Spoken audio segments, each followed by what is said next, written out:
ISBT में कारोबार चलाने वाले दुकानदारों का कहना है कि कोविड-19 के कारण एक तरफ जहां कारोबार पूरी तरह से ठप हो रहा है, वहीं दूसरी तरफ उन्हें परिवार पालना तो दूर, किराए तक निकालना असंभव होता जा रहा है। उन्होंने कहा कि हालात ये हो चुके हैं कि कई दुकानदारों को अपने काम बंद करते हुए घरों में बैठने पर मजबूर होना पड़ा है। वहीं जो कारोबारी अभी तक जद्दोजहद कर रहे थे, उनकी भी माली हालत बुरी तरह बिगड़ चुकी है। दुकानदारों का कहना है कि एक एक दुकानदार का भारी भरकम किराया देना उनके लिए टेढ़ी खीर साबित हो रहा है।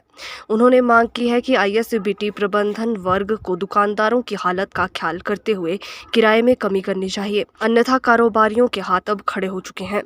उन्हें दुकानें बंद करके जाने के अतिरिक्त और कोई दूसरा विकल्प दिखाई नहीं दे रहा है। वहीं दूसरी तरफ आईएसबीटी का संचालन करने वाले एमआरसी ग्रुप के महाप्रबंधक प्रवेश शर्मा का कहना है कि आईएसबीटी प्रबंधन वर्ग के भी अब हाथ खड़े हो चुके हैं। उन्होंने कहा कि उनकी कंपनी एक नहीं बल्कि 3-3 बस स्टैंड का संचालन कर रही है और हर जगह कंपनी को घाटा ही उठाना पड़ रहा है। प्रवेश शर्मा ने कहा कि कोविड-19 के दौरान वर्ष 2020 में अप्रैल से अक्टूबर तक सभी कारोबारियों का किराया एकमुश्त माफ कर दिया गया था और उसके बाद भी सभी दुकानदारों को किराए में भारी छूट दी गई थी।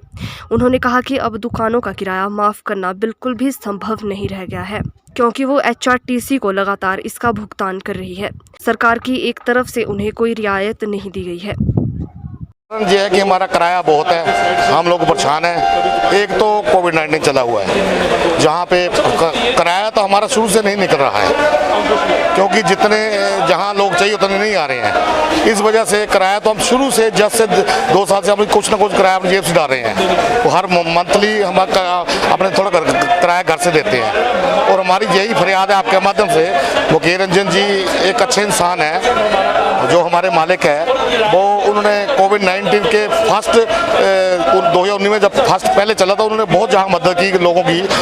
डीसी साहब के माध्यम से उन्होंने गरीबों को राशन भी दिया और हमारी भी यही फरियाद है, अच्छे इंसान है, कि वो हमारा किराया प्लीज कम कर दे। हमसे किराया नहीं दिया जा रहा है इतना किराया।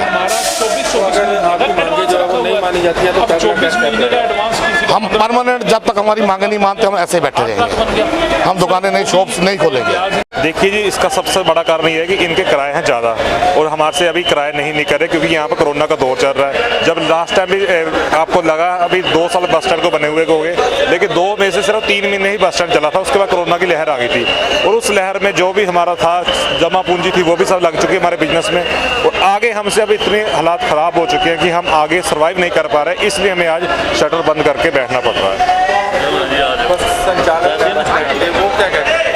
उनसे हमें बहुत कोशिश की बात करने के लिए भी, लेकिन उनसे बात नहीं हो पाई हमारी, इस करके हमें यहाँ पर बैठना पड़ा। हमने यही रिक्वेस्ट की कि अभी जितना हमारा टाइम मुश्किल पीरियड है ये वाला, उसमें हमारा ध्यान रखा जाए, थोड़ा किराया कम किया जाए, जिससे हम सर्वाइव कर सकें, क्योंकि आजकल आपको पता हर खर्चा बहुत बढ़ चुका है, नेसेसरी खर्चे बढ़ रहे हैं। बिजली का बिल है वो भी है, हावी है, यहाँ पर बहुत हाई है, तो ये सभी चक्कर हैं, इस करके हमें आज बैठना पड़ा मजबूर होकर। अगर आपकी मांगें जो नहीं मानी जाती है तो अगला क्या कदम है? हमारी तो यही अभी तो हम रिक्वेस्ट कर रहे हैं कि सभी के हमारे, क्योंकि हमें पता है ये बहुत दयालु किस्म के इंसान है मुकेश रंजन जी। एमआरसी ग्रुप का हमने फीडबैक पहले ली थी, बहुत दयालु किस्म के, काफ़ी इनकी मतलब कि इमेज है एक सोसाइटी में कि ये काफ़ी ज़्यादा अपने दान पुण्य करते हैं, तो उनसे तो हमें उम्मीद है कि वो हमारी मांगे जरूर मांगेंगे और हमारी ये जो अभी कह लो कि हम बैठे हैं तो हम निश्चित काल तक बैठेंगे और उनसे हम यही रिक्वेस्ट करते हैं कि प्लीज़ हमारे देखे जाए।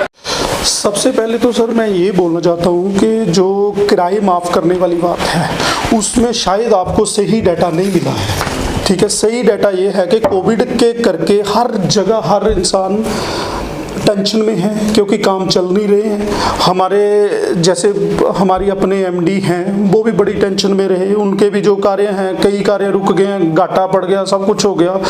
हमारे पास तो एक बस स्टैंड नहीं है, 3 बस स्टैंड है, हमें तो 3 जगहों से घाटा पड़ रहा है। इनको जैसे हमने 2020 में कोरोना आया, जो कि एक बड़ी भयानक बीमारी थी, ठीक है, जिसके करके अप्रैल से लेके अक्टूबर तक हमने इनको कोई किराया चार्ज नहीं किया जी, टोटली 0। ठीक है, उसके बाद नवंबर, दिसंबर और जनवरी में परसेंटेज के बेस के ऊपर इनको हमने 2020 में पूरा साल ऐसे निकाल दिया।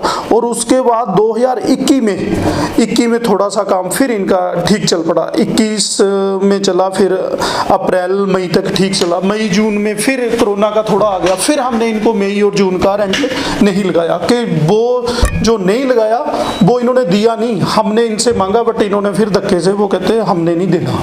ठीक है, आप चाहे कुछ भी कर लो, कि धक्का किया इन्होंने। हमारे पास सारे लीगल पड़े हैं जो इनकी हमने लेजर बनाए हुए थे अपनी अकाउंट्स की बुक्स में।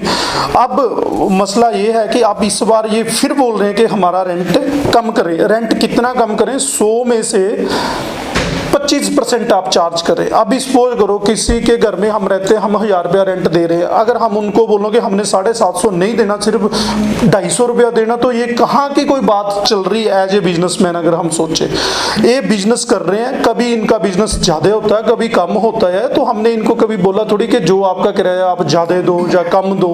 ठीक है, जो जेन्युइन एग्रीमेंट है, एग्रीमेंट किया है, एग्रीमेंट में इन्होंने हर एक चीज़ जो है पढ़ी लिखी और किसी से डिस्कस भी किया कि हम ऐसा एग्रीमेंट साइन कर रहे हैं। और इसमें अभी दिक्कत ये आ रही है कि इन लोगों को फिर आ रहा कि हमारा किराया कम करें।